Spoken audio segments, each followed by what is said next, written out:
Welcome, Janelle and Vivica. Good evening. Hey, Janelle.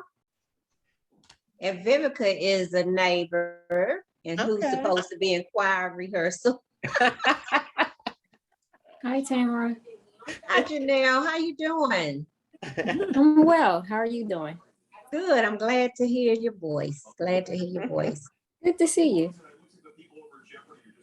Okay, well, we're going to get started. And I guess just for housekeeping, if everyone who's not speaking could mute themselves. And then I guess when we have our question and answer period, we can start unmuting people. But we'll go ahead and Tamara, if you want to give the introduction and setup for today's call and why we're here.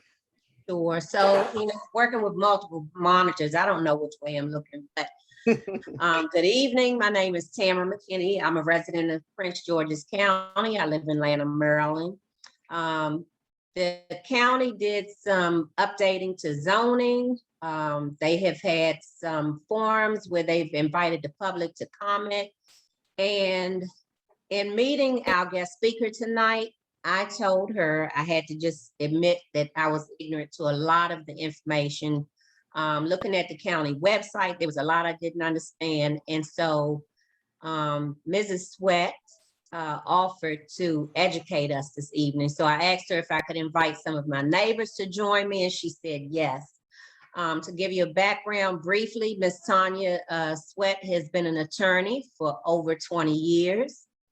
She relocated to our DMV area back in 1999 and has been doing some fantastic work. So when she came here, she got dedicated to the schools because she has 2 children that came through Prince George's County schools. She also served our country in the military. So we'd like to thank her for her service. And just to let you know that she is dedicated to the state and the county in which we live. She has also been brave enough to step out there and put her foot in the race.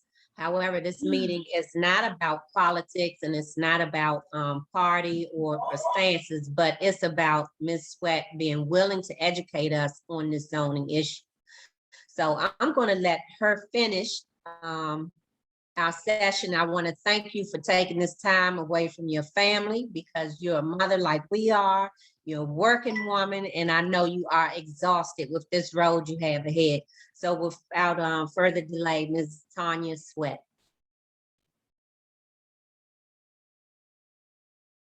There we go. Good evening, everyone. I muted myself because my husband and daughter going at it in the background, so act like y'all don't hear them.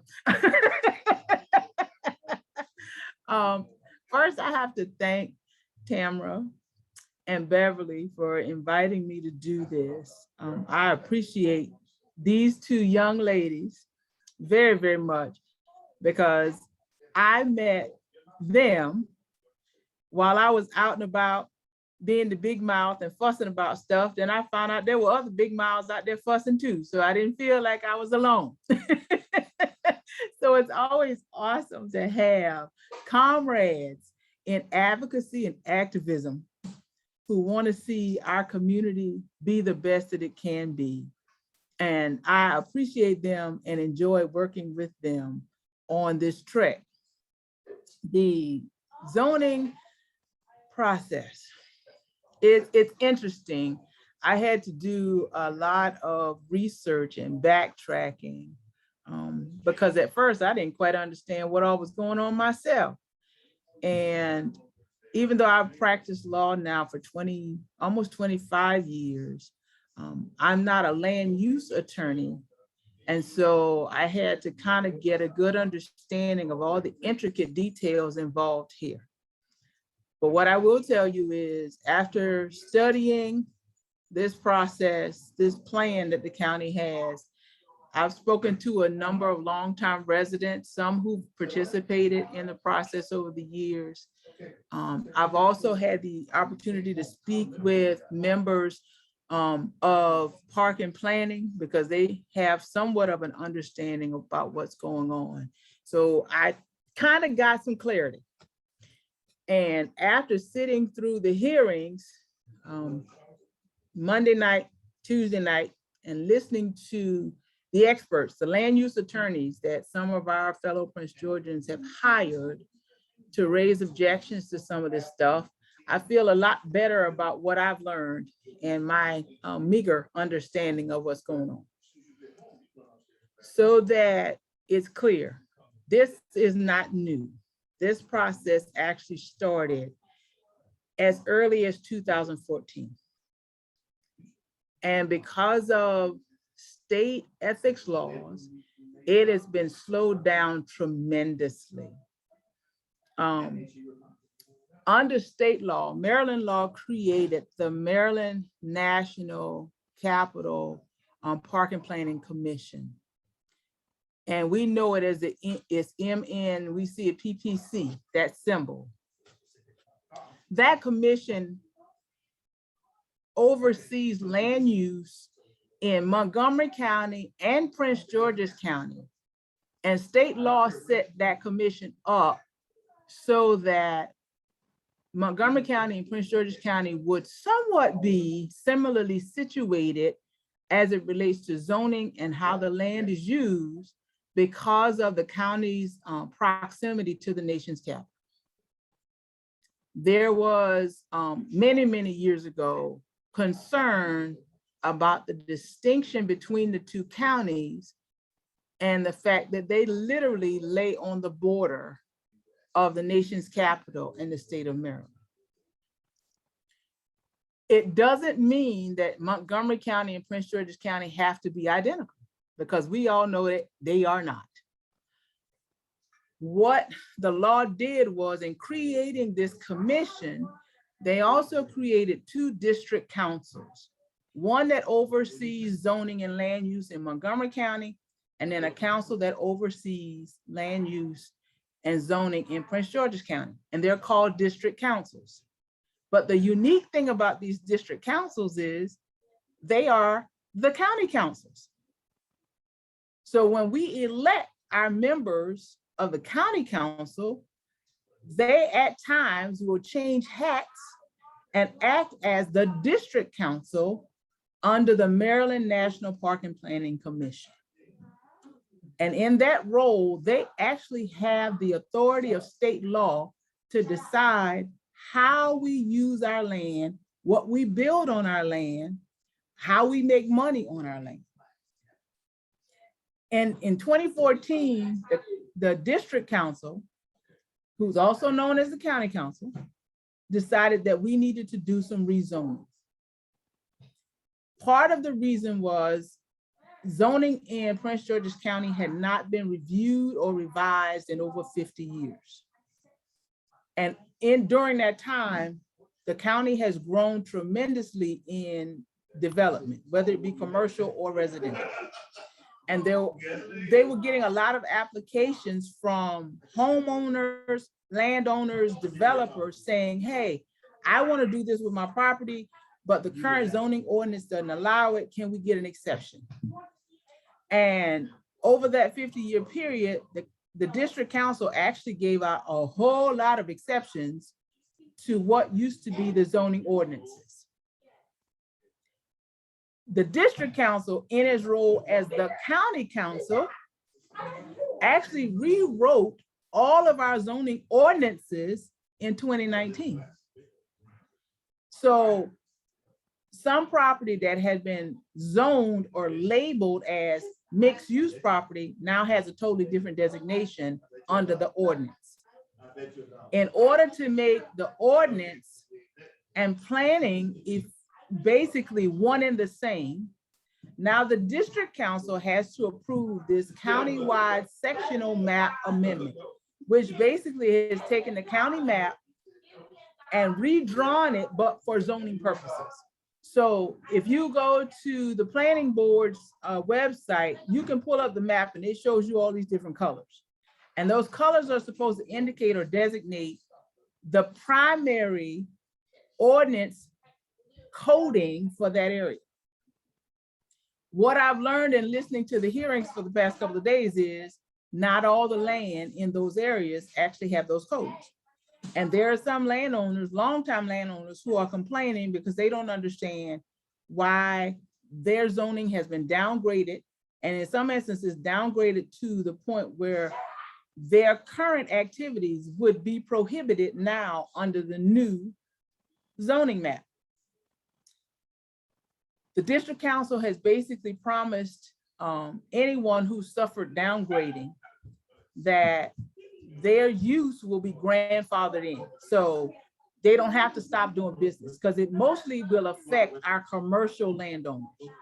So if you have, say, for instance, an auto mechanic shop, and your property was zoned for that commercial purpose, and now they put you in another zone that doesn't allow an auto mechanic shop, you can still operate your business because your business was there before the law changed. But what it does is, if that auto mechanic owner wants to expand the business into something else, like collision repair or body work, can't do it because the property is not zoned for that. And so a lot of our property owners are complaining because it's happening to them, even though they were promised that would not be the case.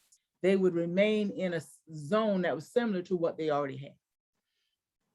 The other thing the Countywide Map Amendment is doing is it's creating some specific areas that are being targeted for development. In some instances, redevelopment. They are called by specific names. One type of region is called a downtown area. And when we talk about a downtown area, there are specific areas around metro stations that are being targeted. Suitland, because of the Branch Avenue metro station. Hyattsville is being targeted. I think there's like 4 or 5 of them. I think there's an area in District Heights that's near the Branch Avenue station. And I forget the other one, because they've already basically done the renovations or started doing renovations in those areas. And I will tell you, the residents in Hyattsville are really upset about it, because I don't know if you've been out that way lately. They've already started doing redevelopment out there. They've renovated the Prince George's Mall. They're starting to build new condominiums or apartments. And the longtime residents of Hyattsville are really upset because now they're basically starting to suffer from overcrowding, because we're attracting now new families into the area that haven't been there before because they want to live close to the metro station. The work has not yet begun in Suitland. I anticipate once the county approves this new map amendment, it will begin fairly quickly. We know about National Harbor.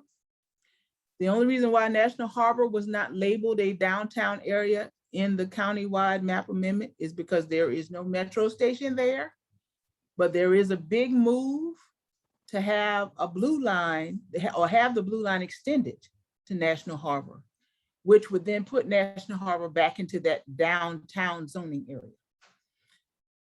Another area, big area in the zoning map amendment is called an innovation zone. Though that innovation zone literally sits on the US 1 corridor out near College Park. The target there is, there are already a lot of federal agencies out there in that corridor. FDA is out there, USDA is out there. And so the county wants to encourage and recruit other government agencies to build on vacant land out on US 1.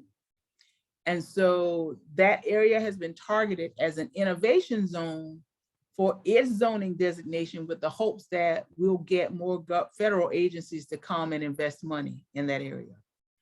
There are also initiative zones listed in the Countywide Sectional Map Amendment. Again, these initiative zones basically overlay areas that Governor Hogan has designated opportunity zones. The unique thing about those initiative zones is, if you fall within a state mandated opportunity zone, the developer is entitled to apply for certain credits for building or renovating those areas. And so the downtown area of Suitland, believe it or not, kind of overlaps one of these initiative zones because of the branch road metro station, because the federal government just built, I think the census is out there now, and there's another agency out in Suitland. And the county is really interested in redeveloping that residential area that Suitland sits in the middle of. I will tell you, I have some heartburn, and I pick on that Suitland area for a reason. I have heartburn with some of this because Iverson Mall is there. And in 2016, I'm sorry, the Economic Development Corporation gave the owner of Iverson Mall a $4 million loan to renovate that mall, and the work has not even started. In 2019, the current county executive gave the owner another $500 million grant to do more renovations on that mall. And basically what they did at Iverson Mall was recruit some national franchises. Those franchises have come into the mall and redone the facing that you see on Branch Avenue. But I have walked through that mall several times in the last 3 months. And I will tell you, there are a large number of public safety hazards that have not been addressed, even though the county has given the owner $4.5 million to do the work. And so I'm very disheartened by what I see happening in that Suitland area. And it's going to affect the homeowners in Hillcrest Heights tremendously. And so a lot of people are asking, why do I care? What does this mean to me? I will tell you, I live out in Accokeek. I live in what's considered a rural area. It affects me because Accokeek and everything basically south of Fort Washington is still designated a rural area. But we're watching in real time increased residential development in this area. And that's not supposed to happen according to this new Countywide Sectional Map Amendment. It's increasing the traffic on Highway 210. It's increasing the traffic on Highway 228. And my family, we decided to move out in the country to get away from the DC traffic. And oh my, 10 years after we buy our house, guess what? The traffic's coming to see us. So we're not happy about it either, because even though we're a residential community and our home is still designated for residential use, the zoning in our area is, like, at the moment being totally ignored. And so that's the kind of stuff that you need to think about and consider as you wonder what's going to happen in our community out in Landover as we do this rezoning. I spoke last night at the public hearing, and I told them I was not going to reiterate what I had already written in my testimony. And I'm sure Tamara probably has it because she's on my email list. Feel free to share it with everyone in your neighborhood. My biggest concern about this process is a couple things. One, it was triggered and masterminded by some lobbyists who were instrumental to some degree in doing similar rezoning in Montgomery County. What I have deduced is Montgomery County was a little bit smarter in managing the rezoning for their purposes than we have been. While Montgomery County has built up a lot in Rockville and Bethesda, White Flint Mall is gone, but they have redeveloped that area tremendously, and it has been extremely beneficial. Montgomery County has managed it slightly differently, and Montgomery County has ensured that their infrastructure has been put in place to support the redevelopment.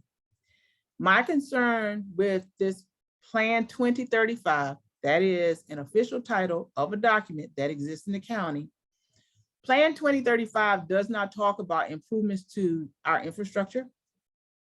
It doesn't talk about changes we need to make to our roads and how that's going to happen. I actually saw in Plan 2035 where it specifically says developers will be exempted from the surcharges that are normally charged to build schools and support the infrastructure when new developments are approved. I was a little distraught when I saw in the plan that Prince George's County was described to be suffering from community blight. And when you think about community blight, or my experience with it in the legal world, we're talking about Detroit and what happened in that city after the big car manufacturers shut down plants. And I'm sure you all have seen the pictures of the boarded houses, the abandoned areas, the industrial parks that were sat empty and grass is growing through stuff. We don't have a lot of that in Prince George's County. We have older homes in the county. We have older residents who may not cut their grass every week anymore. We have some homes that have been inherited by children who may not live in those homes, but we don't have anything that looks like Detroit. And we don't have a lot of areas in Prince George's County that looks like some of the areas or communities you see in Baltimore City. So to describe Prince George's County as suffering from community blight I was like, wait a minute, why are you making this seem a lot worse than what it is? Well, in talking to some of my professional colleagues who do land use, some of that was done to justify doing the rezoning. And in doing that, developers also get to basically lowball property owners so they can go in and buy these properties and then redevelop them as they see fit. And so my concern with that is residents, Prince Georgians, landowners in the county won't be able to take advantage of the fair market value of their property, because we sit on very valuable land simply because of where it sits right outside of our nation's capital. That drives the value of all of our property, commercial, residential, or otherwise. The other concern that I have with this process is it has taken literally 7 years to complete the process because our county council members accepted campaign donations from developers and landowners and others who right now sit in a prime spot to benefit from this zoning rewrite.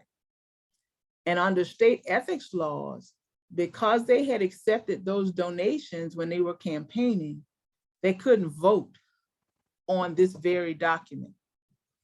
And so for 7 years, while the county council was meeting and changing ordinances and doing their job, that exact same county council could not meet as the district council to approve this countywide map amendment. Because had they gotten a quorum at a district council meeting, they all would have been in violation of ethics laws. In the last General Assembly, our county council was able to get our state delegation to get a change, while temporary, they still change state law so that our county council can now do what it's doing to hold these public hearings and then vote on this countywide map amendment. Under the state law, the county council members who've accepted donations, and I assure you it is all of them.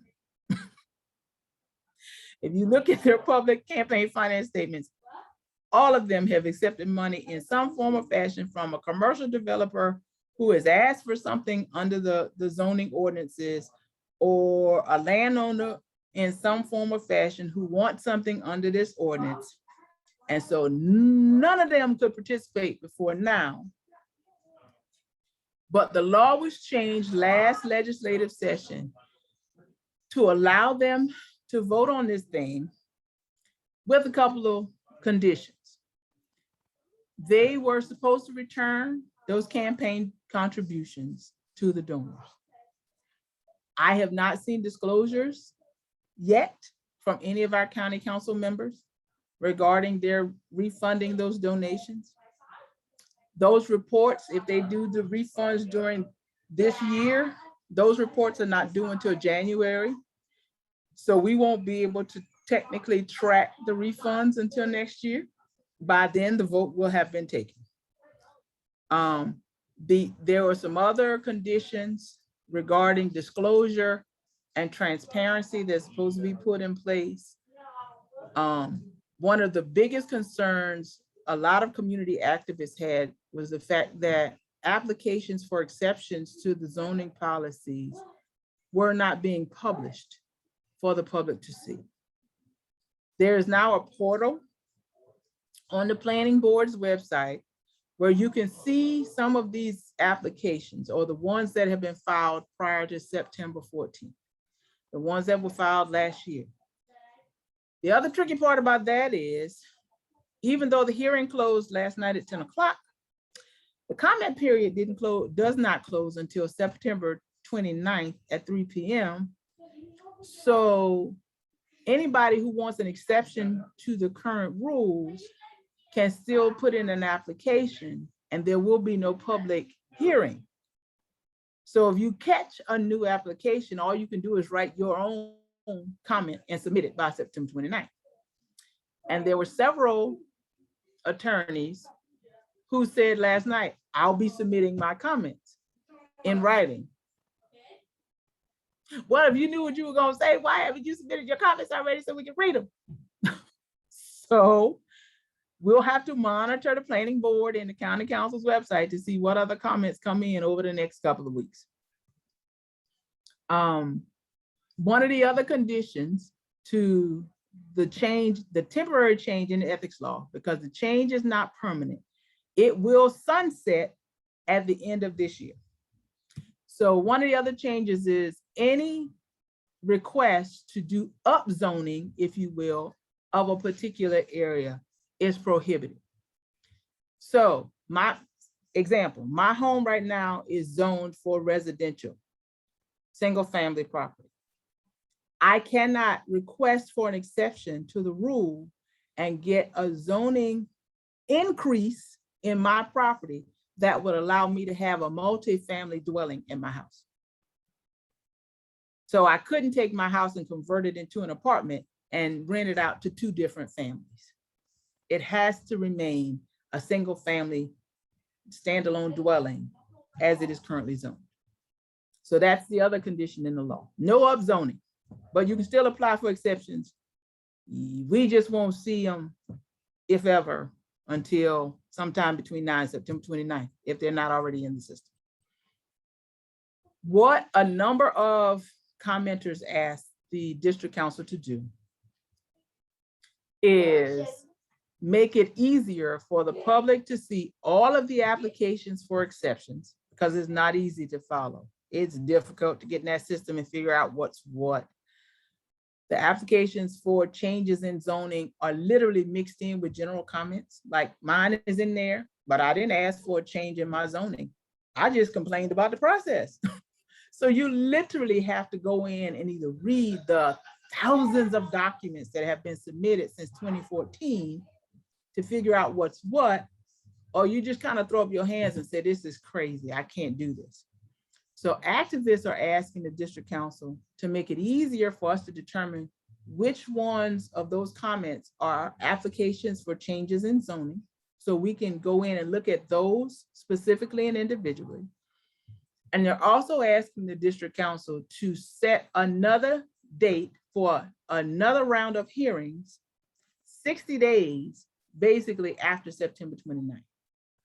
So that would take the process into November, which takes us into the holidays. The law does not require the district council to do that.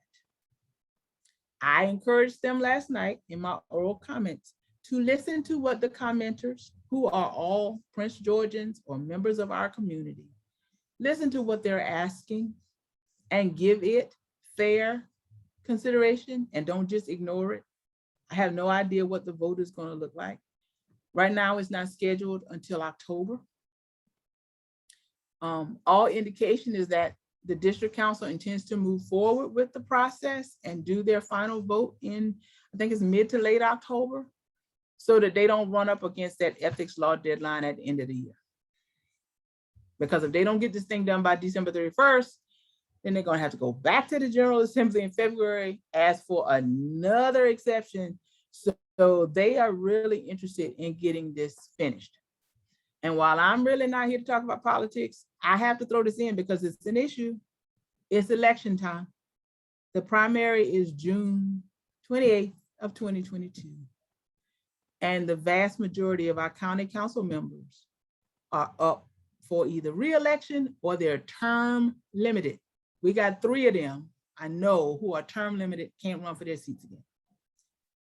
So if they don't get this thing done this year, there's a chance they may lose the district council as it looks at the moment. And God only knows what a new person is going to do when they get into a seat. So in plain English, as simply as I knew how to explain it, that's kind of where we are. There is, I want to show you, there is a guide. Okay, the name, when you go on the planning board's website, and you can search this in Google and it should pop up, but there is an approved guide to new zones, which is dated July 2019. And it is supposed, it's not a bad document. It is a simplified version of the Countywide Map Amendment and the new ordinances. And it's basically a flow chart of questions to help you determine what zone you're in and what zone you could possibly be in if you wanted to make changes.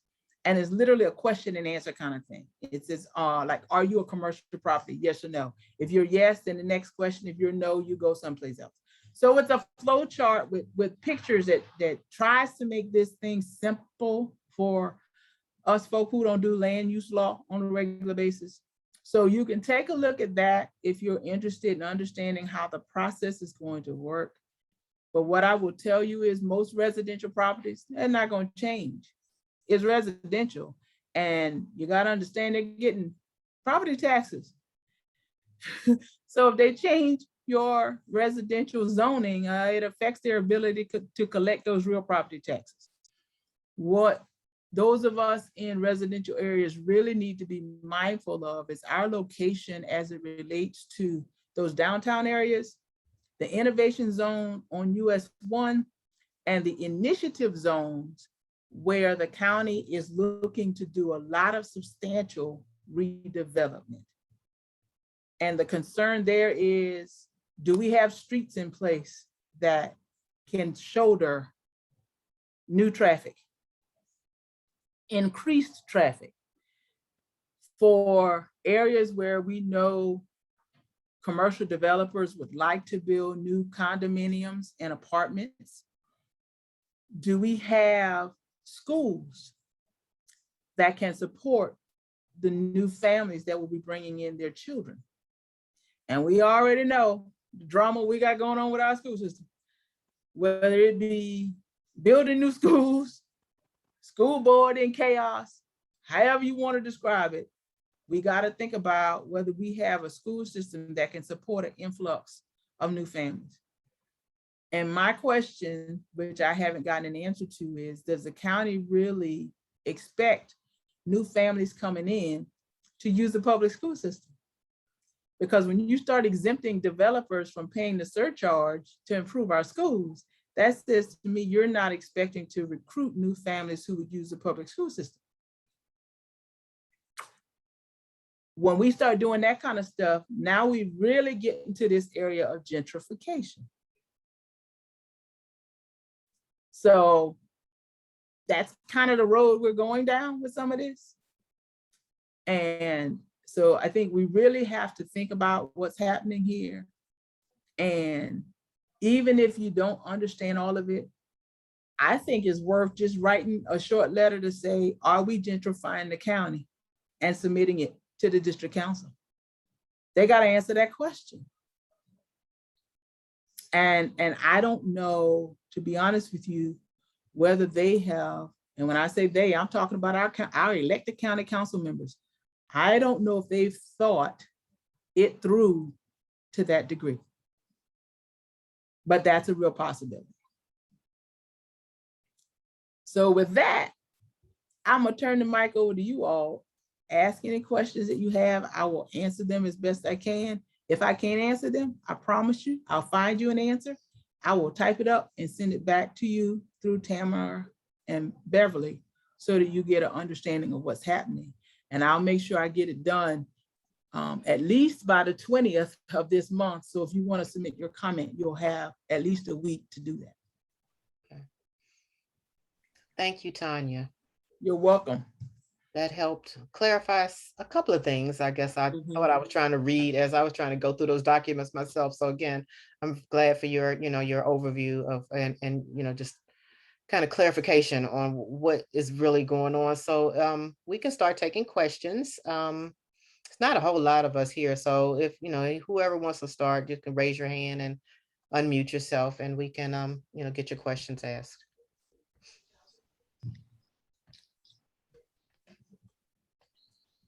Nobody? I know I didn't do that good of a job. You were fantastic, Tonya. Can you just go back? You said the developers there's a surcharge that they should be charged for coming in, right? That surcharge would generally go to the improvement of our schools. Our schools in and our that roads. pot, Yes, right? yes. But for some reason, that surcharge is being waived. Mhm. Is there any, is you washing my back and I'm washing yours? Like, what if they're not gonna pay that surcharge? Is there something else they're gonna do with that money or? Yes, there is another way. Basically, it falls on the home buyers. Prime example, when my community was built, the surcharge was partially waived. The developer did pay a large deposit, and the money is by state law, so it doesn't directly go to the county, but the county has the authority to waive it. The money went to the state and was designated to renovate what used to be Eugene Burroughs and Ferguson schools, the elementary and middle schools here in Accokeek. That's how we have the present day Accokeek Academy, which houses K-8 students. What was waived was the infrastructure surcharge, which is normally used to connect the properties to public water and sewer. In past years, prior to 2010, WSSC would come in and install the pipeline underground for your water and sewer distribution. And then WSSC would recoup that money through what they call a front foot fee or utility fee on each homeowner. And they would do it over time. Well, WSSC started complaining the development was happening so fast and so abundantly that they didn't have the capacity to keep up with putting in all these pipelines. And so the county allowed developers to pay that cost, waive the surcharge that the developers would have normally paid for that service. And now homeowners like me are responsible for paying the developer. We pay the developer out here like $1,989 a year. And that is for 20 years. Wow. I've only been in my house 10 years. We could not add that money. The total cost, I think, was like about $21,000 per house, but we were not able to add it to the cost of our home, so we could not include it in our mortgage. So literally, it's an additional tax that we pay each year, but because we're not paying it to county government, we're paying it to a private entity. We can't deduct it on our income tax statements as a tax. So Wow. that's how they'll recoup that surcharge that the developers don't pay.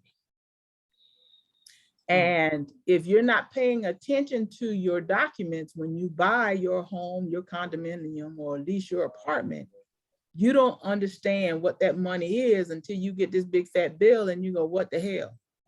Mhm, mhm. And I'll be honest with you, when we were buying our house, they gave us these mediocre disclosures, but the disclosures were not sufficient for us to get a clear understanding. And through a lot of advocacy and fighting and fussing and pleading for the first couple of years after we moved here, we were able to get changes in the law. They have to give more detailed disclosures now, but it didn't spare us from having to pay that Having to $2,000 pay. a year. Yeah, so yeah. So Thank that's you. how they get the money back. Okay. Wow. I have a question. Yes. So there is no recourse for residents in these communities that are going to be overly developed to have any type of schools built in their communities. In a word, no. There really is no recourse other than getting involved in this process right now and flooding the district council with as many comments as we can to say, y'all need to think about what you're doing.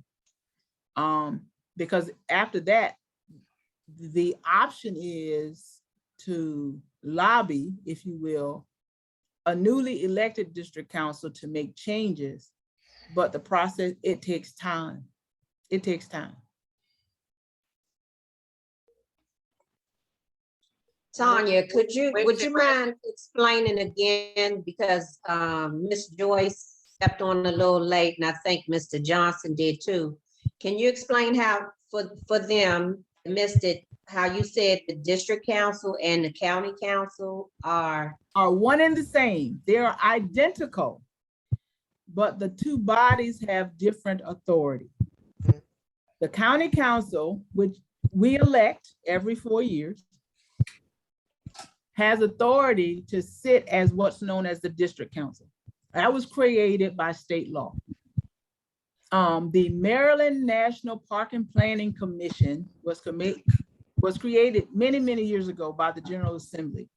That commission includes Montgomery County and Prince George's County, just simply because of where we're located on the boundary of the District of Columbia. The purpose was to try to ensure that the two counties were similar in condition as it relates to the Washington, D.C. area. We're not identical, but we're supposed to be similar. There is a planning board, and the planning board has representatives from both counties, but each county is considered to be its own district. And then the district boards decide land use and zoning rules for each respective county. So Montgomery County has a district council, Prince George's County has a district council, but by law, the members of the district council are the exact same members that we elect to be on the county council.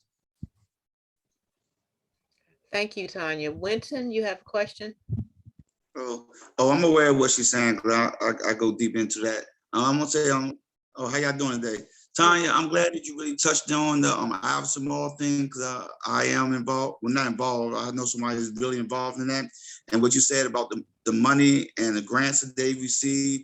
Also, Brooke did give them a whole lot of money, some millions of dollars of money, and she's getting a little scrutiny behind it because nothing's been done. And like you said, what they did is they did get people to reface the outside, but the inside has so many violations against them. And Alsbrook is not stepping up to shut it down like they were supposed to until everything getting done. So I'm glad you did speak on that part, because it is being done, and people don't know exactly what's going on with that. And that's a scratch on her of what she's supposed to be trying to do for the community and for Prince George's County. and she's just doing the opposite. And a lot of them did, for a fact, I do know, they did take donations for their campaign from realtors and everything else, because I know that for a fact. I investigated that too. So I'm glad you are putting it out there and letting people know, because when it comes time to vote, they do need to know, know these type of things, and need to research the people that they're voting for instead of going in there and just putting a check beside anybody. ABC, just put check beside you, because we are supposed to reach out to these politicians that we're putting in place, and people don't do it. They're just saying, okay, I'm just going to go vote to vote and say I vote, but they need to really investigate. And I'm glad that you are bringing this forum up, and I'm glad I was brought on to it, and I will be on numerous other forums. And Tonya, I haven't forgotten you about what we spoke about that time I met you. Don't worry, I still have. Thank you, sir. I will contact you once thing, because I still haven't really been doing anything too much. Everything been Zoom and stuff like that, and I haven't had the people that really need to be out for you to come speak in front of. Okay. Awesome. I appreciate you. Okay. Thank you, Winton. Any other questions from the group? I have a question. Good evening, everybody. This is Dawn. Hey, Dawn. Tonya. Listen, so I was driving, so I couldn't get everything because I was in some poor areas. But what I would like to get clarity on is timelines, because it appears as though we as a community start jumping on things, and we're like pushed to that moment where we're not necessarily getting what we need to get done in a timely fashion to be effective.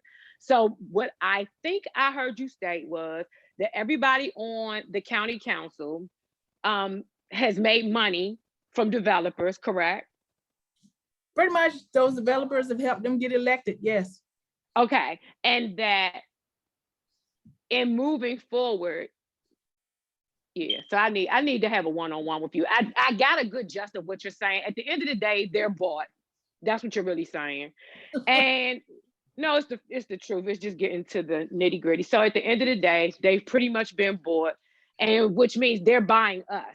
Like you said, if you're not planning on having developers pay any surcharge or whatever you want to call it toward development of schools, then that means that you're planning on regentrifying the community, Prince George's County, and pretty much making it so that the average person whose children have to go to public school are not being considered.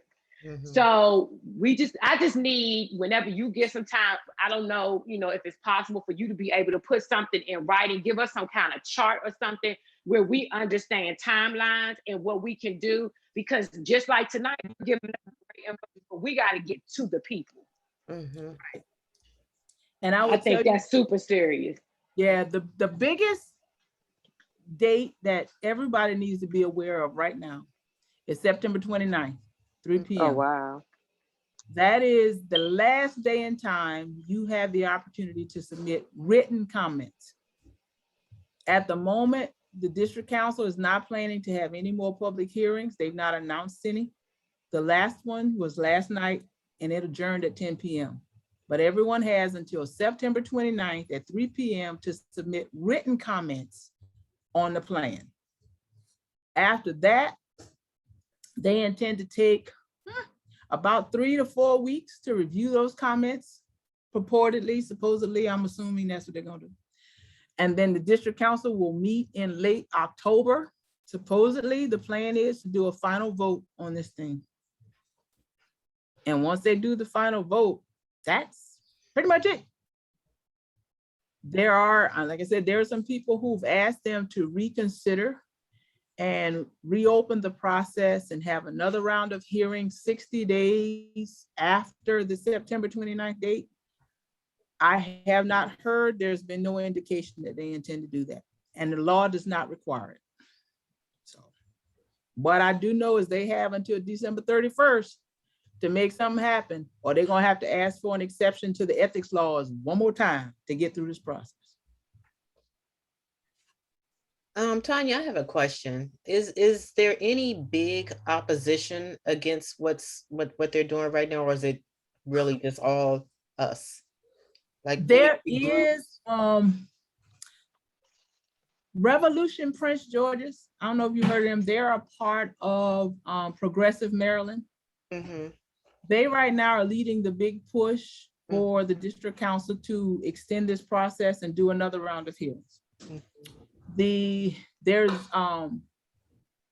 are some civic associations who are pushing really, really hard for this thing not to go through because they have ethics concerns. What you will find is a lot of individual landowners are opposing the process because it affects them directly. Mhm. And so they have hired attorneys. And last night there was one attorney on the line who literally represented 20 different property owners Wow. for various reasons. Mhm. And they weren't happy with how their property was going to be rezoned if this thing was passed. So there is a big group of people who are fighting against the implementation, Mhm. but for different reasons. Right. Mhm. Okay, thank you.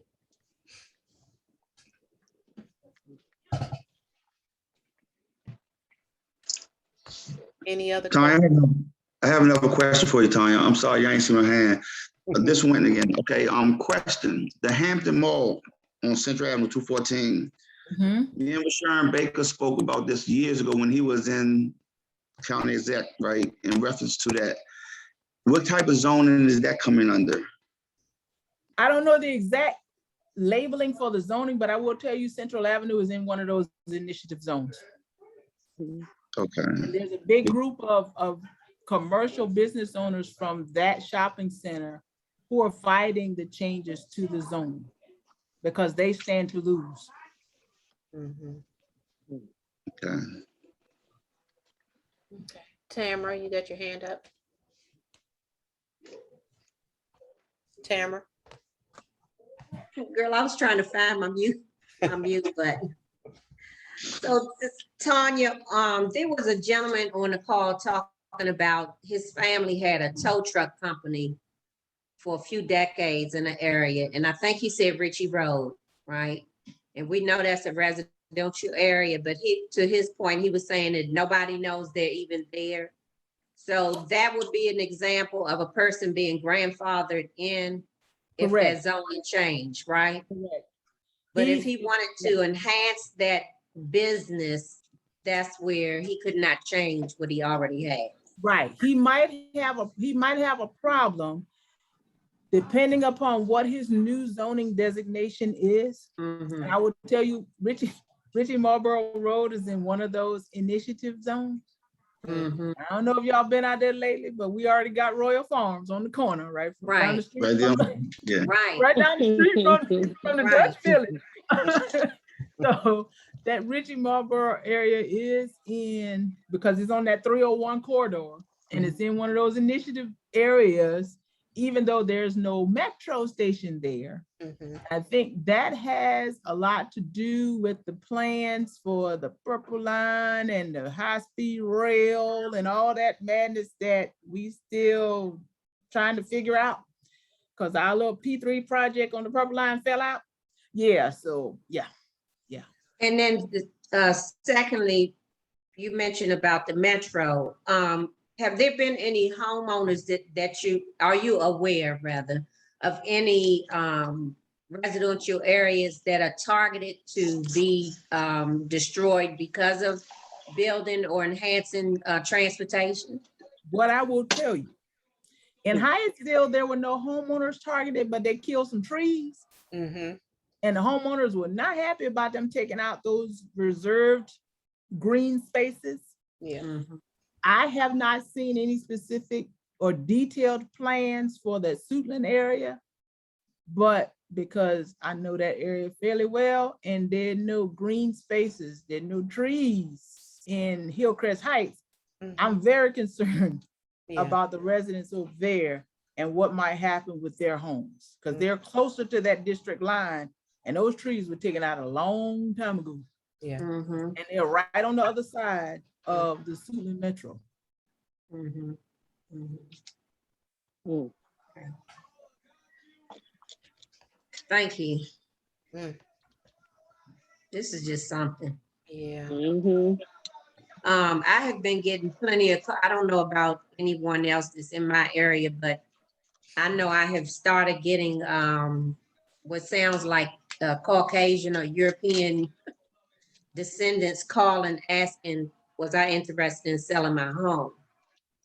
And that, you know, I live in a 53-year-old, no, my house is actually 58 years old. So it's, you know, I was just kind of, when those phone calls started coming in, I was wondering what is getting ready to happen to this area that I don't know about. So that was my first question when those calls started coming in. Teresa says she gets those calls weekly. So I will tell you, I don't want to speak ill of the dead, but I'm gonna be honest. Folks in Temple Hills, Oxon Hill, and Fort Washington get those calls regularly. A lot of it had to do with what was happening at National Harbor and Mr. Milt Peterson's, the late Milt Peterson's plans for that area of the county. I'm just gonna be blunt with you guys. Gentrification has already started, and it started at the southern end of the county. Mhm. We are literally going to be sandwiched with the process. Mhm. The Peterson group started at the southern end, and NAI Michaels is leading the charge on behalf of investors who have not necessarily been identified at the northern. Mhm. And so if we're not careful, we will get squeezed out. I have heard concerns from elected officials in Charles County already saying they can't take any more folk because they got a lot of overflow when DC and the southeastern part of DC was gentrified. They don't want no more. Yeah. They don't want any more people in Charles County. Yeah.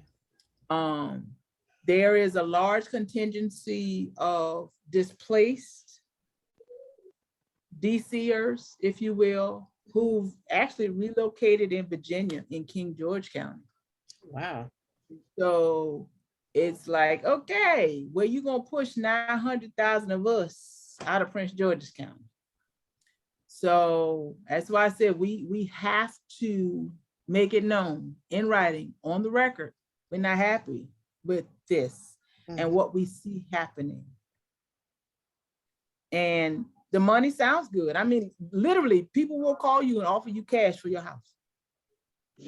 But they're either professional investors who know what's coming, they see it coming, and they're trying to get in now so that they can make their money. Or they're flipping homes, because a lot of that is happening down here in the southern part of, right here in Accokeek. I can literally, from my house, walk you within a mile's distance to at least 4 houses that have been flipped within the last 18 months. Wow. So a lot of that is happening with our older homes in the county. And so the money sounds good, because if your house is paid for, you're getting cash money for your house. And if your property has increased in value, they're gonna pay you for it, because they know, hey, if I make the improvements, I can get $20,000, $30,000 back off of this price, or I see the redevelopment coming. So if I hold on to it long enough, I can negotiate myself a good deal with a commercial developer who wants to buy it from me to do something else with it. So, I mean, I tell everybody, you make your own personal choices. I can't tell anybody how to live your life. It's your property. You have the right to buy and sell as you wish. But if you have invested in Prince George's County, raised a family here, if you intended to die here, this is going to have an effect on whether you can do that. Because even if you don't sell, even if you don't leave, they're going to make it so uncomfortable to stay. You're going to pack your bags and run. Yep. Wow. They're gonna have a hell of a fight on their hands, because I'm not going until I just can't breathe, but I'm gonna be right here. I'm gonna be right here. Oh, goodness. Well, it's, I hear you, Tamara. Oh, yeah. But, and for the reason, well, let me shut up, but yeah, I'm not going nowhere. But Tonya, I think Beverly's getting ready to close us out, but I appreciate your candid conversation tonight. I wish we had more people that made stuff like this a priority, because we tried to get this word out that you were going to be talking with us tonight. And I'm looking to future conversations with you on your journey in politics in the state of Maryland and in the county of Prince George. Thank you again, and I appreciate everyone for joining us this evening. I appreciate Beverly Johns for helping me with the technical side, because without her, I could not have done this. Thank you so much, Beverly. You're And so Josh welcome. was on the call, but I think he hopped off. He was instrumental in putting the flyer out. I heard So, Yeah. yeah. Was there, Thank so you. were there anybody else that had any questions before we wrap up? What I would like to say is, you got me thinking, so I'm wanting to put together like a list of like talking points or whatever for my statement, the written statements. And if I can I sit, because I'm still kind of unsure about some things. So if I draft something, Tonya, can I send it to you so you can kind of look at it and be like, okay, yeah, this makes sense, Absolutely. so that I can submit that, because I do want to put some comments together to submit Absolutely. by the 29th. I would like to as well, Tonya, if you don't mind. You're quite welcome. Not a problem at all. I'll be more than happy to do that. You all already know how to reach me, so Okay. yeah, absolutely. All right. Well, I appreciate you, and thank you, and thank everybody for joining us. And you're going to reach out to Teresa says she would like to do the same too. So Tamara, I think you have Teresa's information, right? Well, I know a couple of Teresas. So Teresa is this. Teresa, which Teresa? Teresa, can you unmute your phone? Yes, I was finding the mute as well. This I is Yeah, I this just is, dropped my email in the chat, so you can email it to me. I'll read Yeah. it and turn around and send it right back. right. Teresa Frazier, and I was invited by way of Beverly John. Okay. So she Okay, has hi. it's Tony. It's Tony Hey, Bear. Tony, how you doing, girl? Yes, you used the government name. I was like, Yeah, okay. that's my government name. My government name. Hey, Yes, Teresa. okay, Tony, I got you. I got Yep. So Tonya I'll put her info in the chat box for you, Teresa. you. thank you. You're And I'll welcome. reach out to you as well, Bear. Okay, it was good. I'm glad you joined. Thank you guys so much. All right, Thank you. if that's it, we can call it a night. I hope everybody enjoys the rest of the evening, and we'll be in touch. Yes, have a stay good safe, night. everybody. All righty. Thank you, too. everyone. Bye. Thank you. Good Bye-bye. night.